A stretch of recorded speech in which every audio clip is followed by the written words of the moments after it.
Hey, day after last. Night after last. So, during the day I checked, and the table is that kind of reddy brown I was talking about. Don't know what the wood's called, but there you go. After everyone left, but while it was still bright, Carl and I went back to that door, right? It turns out I'd forgotten to close it, so we did that, but before that, again, Carl's like, above human. He's awesome. So with the better light, he could actually like figure out um, what the dude who left the prints was. Says it's a bark tuck. I'd ask him to explain what that is, but I totally already did like 3 times, and I keep forgetting, so I won't. I'd remember if it was important.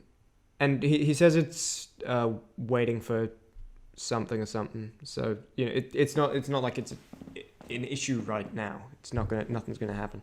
Today there was some orange moss growing up the wall in the corner of Mrs. Kinnean's office, eating away at it. Right? A load-bearing wall as well. So me and Connor got rid of it.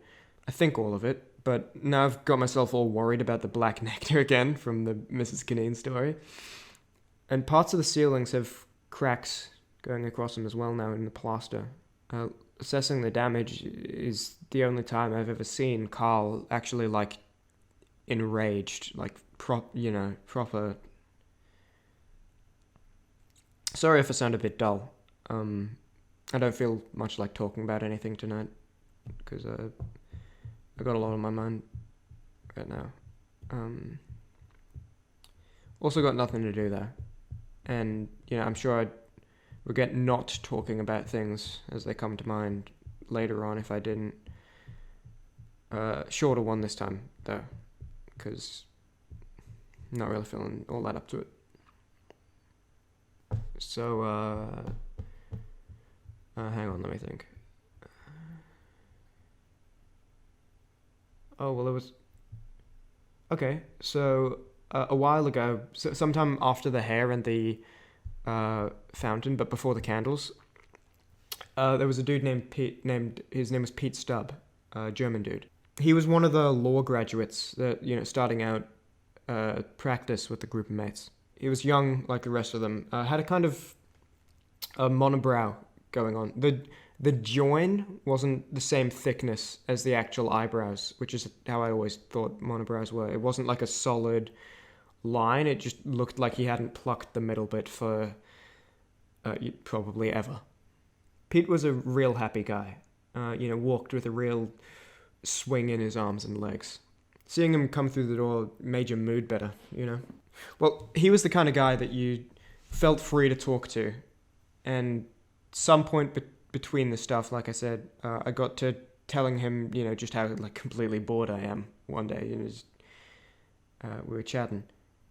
See, Peter would eat his lunch in the atrium instead of, in the office or actually out at a food place with his mates, because sometimes they'd all go out just to keep me company.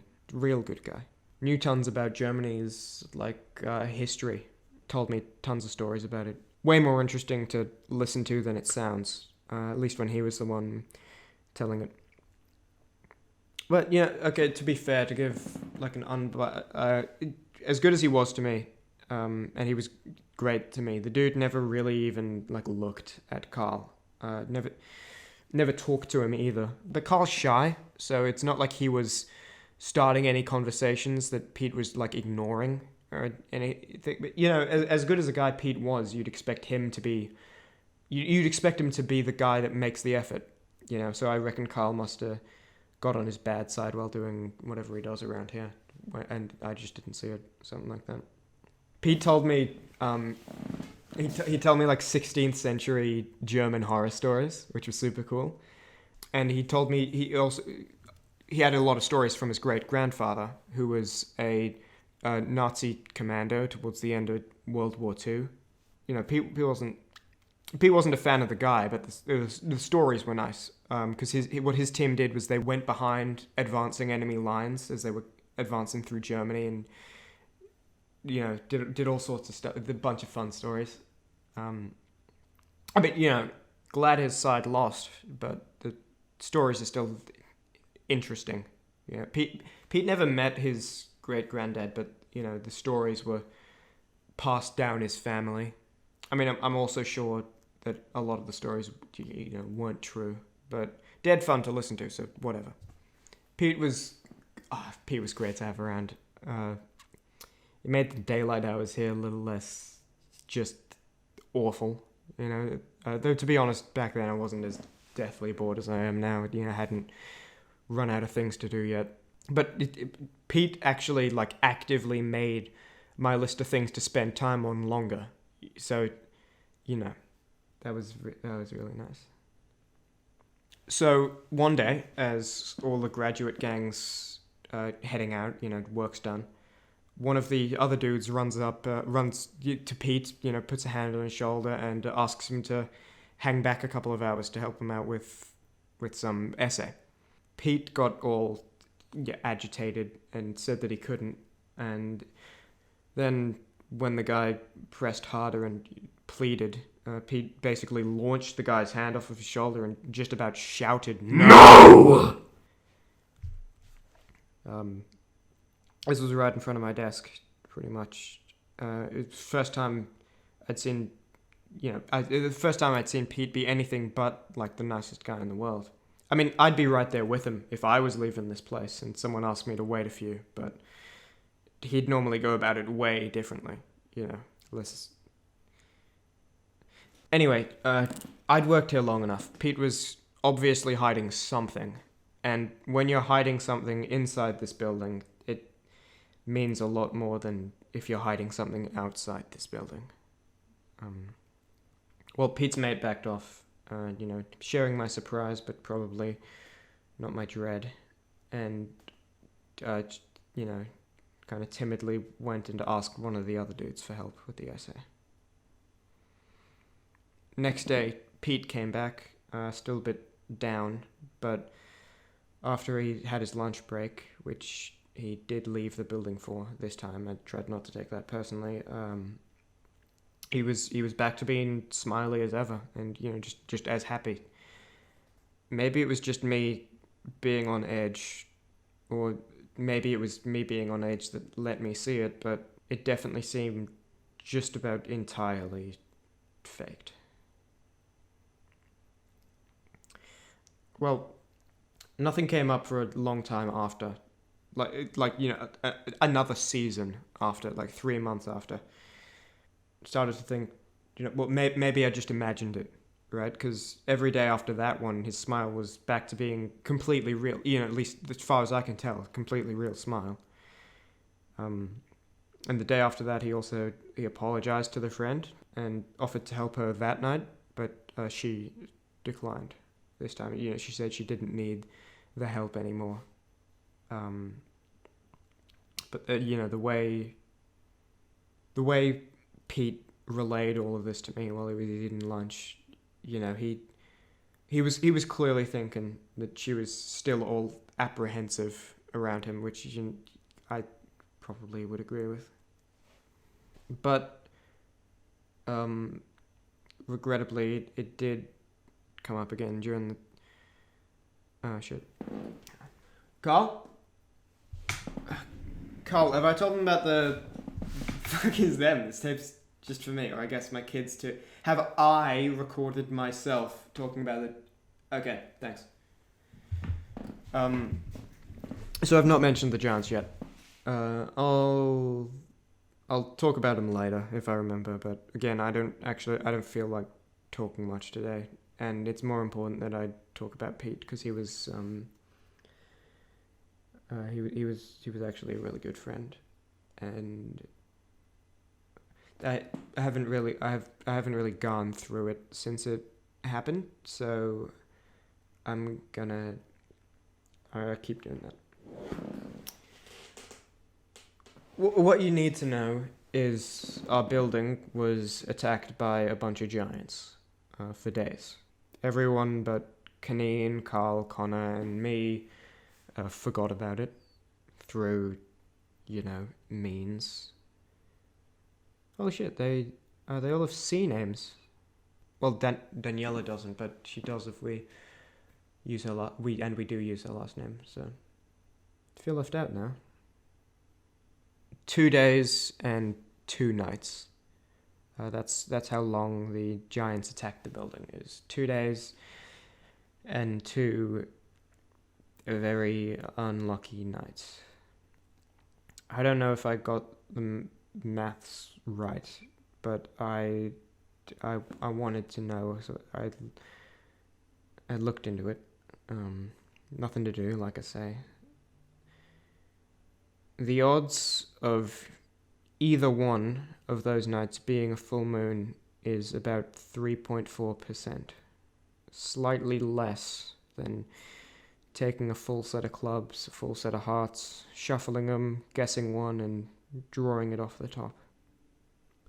I'd like to think that, this never happened, he'd still be here. It wasn't his fault. And he was actively working to prevent us from being in a spot where we could be hurt. The only thing you could try to fault him for is, putting himself in a workspace at all, but can you blame a guy if he just wanted a normal life? Well, I'm sure you guessed by now.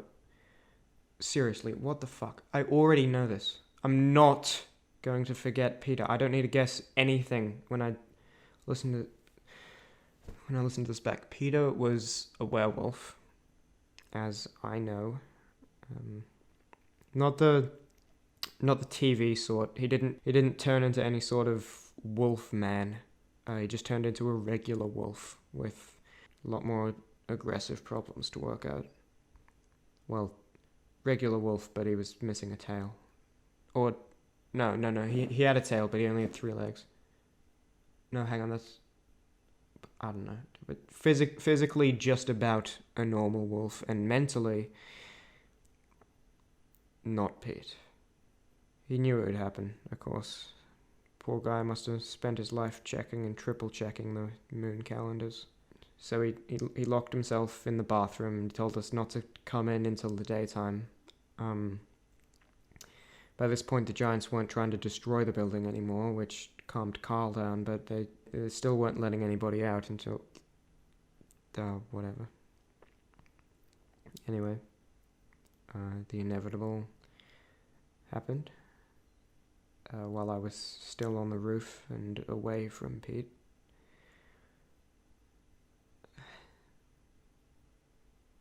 The next day, I'd find the bathroom door with scratches on the inside, but he hadn't broken through. The door had been opened. I don't know what happened.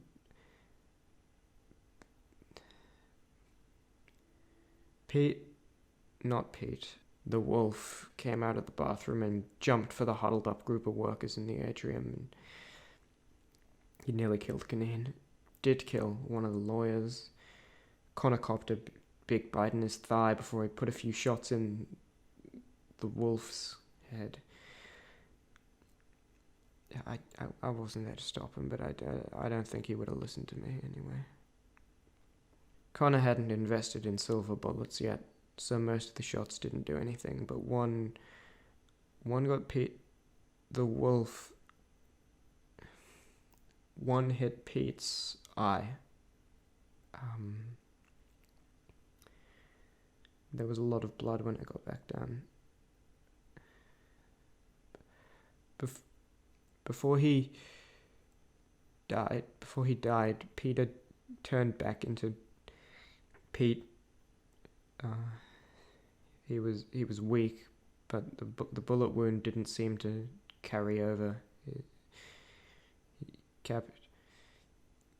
kept babbling about something. He was paranoid, and Connor was nursing his thigh, wrapping a bandage with the gun on the ground next to him. He was confused, but less than everyone else, because he was new to this, but not completely new. Well, Pete stopped talking when he saw his friend, the lawyer that he killed, same girl who'd asked him for help a couple of months before, and Not a lot of time passed, but it was enough for Pete to jump for the gun and...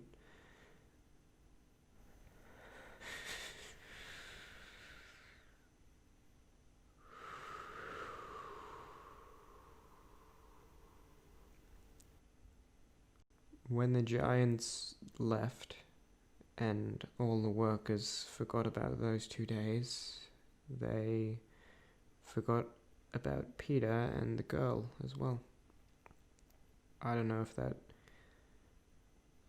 carries over to his parents or if he had any siblings, but well, we didn't know about that, so it was just me to bury him.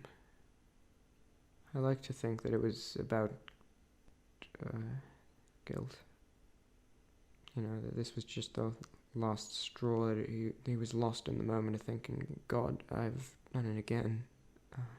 That he wasn't thinking straight. You know, all he could think of was wanting it to never happen again. That if he'd thought about it longer, then he wouldn't have.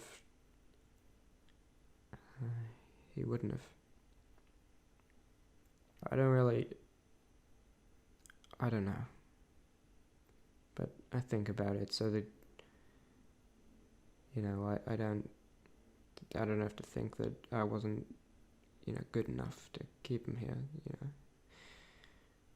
I don't know if I've been... I mean, I know so little about everything outside of this place, so I don't know if, you know, I've ever...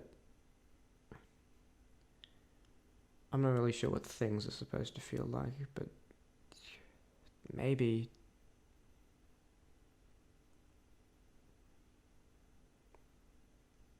That's me for the night. This was bad enough.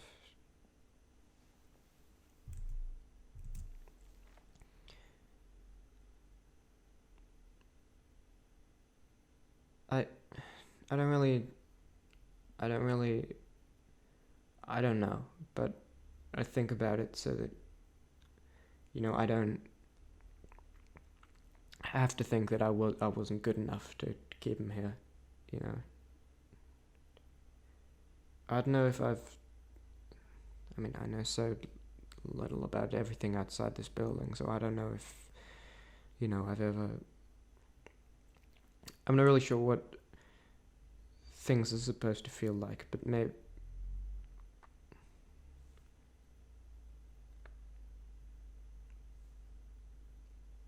That's me for the night. This was bad enough. And it's reminding me of Mrs. Kineen gutting that little boy too. Clothes matching her red irises.